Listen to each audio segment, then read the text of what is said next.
সাইনবোর্ডে লেখা I love Muhammad সাল্লাল্লাহু আলাইহি ওয়াসাল্লাম, না ঘৃণার ভাষা, না কোনো উস্কানি।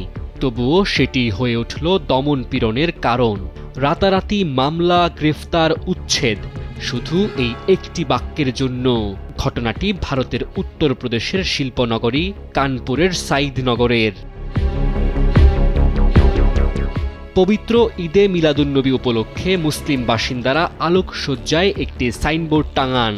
তাতে লেখা ছিল আই লাভ মুহাম্মদ, সাথে লাল হৃদয় চিহ্ন। হঠাৎই কয়েকজন হিন্দু ব্যক্তি ওই সাইনবোর্ডের বিরোধিতা করেন। অভিযোগ তোলা হয় অন্য ধর্মীয় স্থানের পাশে নতুন প্রথা চালু করার চেষ্টা। পুলিশ এসে সাইনবোর্ড সরিয়ে ফেলে, আর সেই রাতেই 9 জন মুসলিম পুরুষ ও 15 জনের বিরুদ্ধে মামলা দায়ের হয়, যার বেশিরভাগই শ্রমজীবী সাধারণ মানুষ।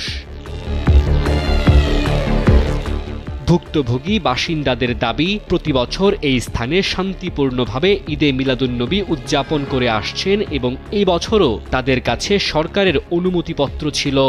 ঘটনার রেশ ছড়িয়ে পড়ে উত্তরপ্রদেশের আরও শহরে।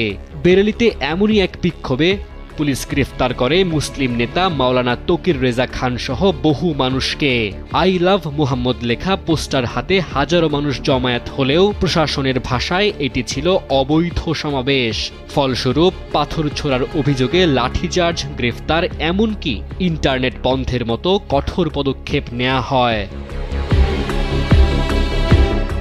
মানবাধিকার সংগঠনগুলোর অভিযোগ, মুসলিমদের ধর্মীয় অধিকার চর্চাকে ভারত সরকার পরিকল্পিতভাবে ভয়ের পরিবেশ তৈরি করে ঠেকাতে চাইছে।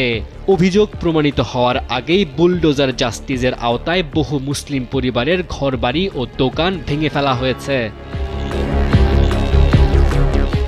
একই সঙ্গে প্রশ্ন উঠেছে, আই লাভ মুহাম্মদ লেখা একটি বাক্য কিভাবে উস্কানি হতে পারে, কেন তা সহনশীল সমাজে দমনযোগ্য হয়ে ওঠে?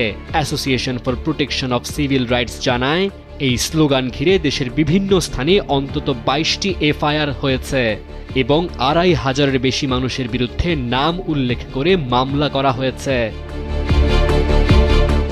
ডেস্ক রিপোর্ট, সময়ের আলো।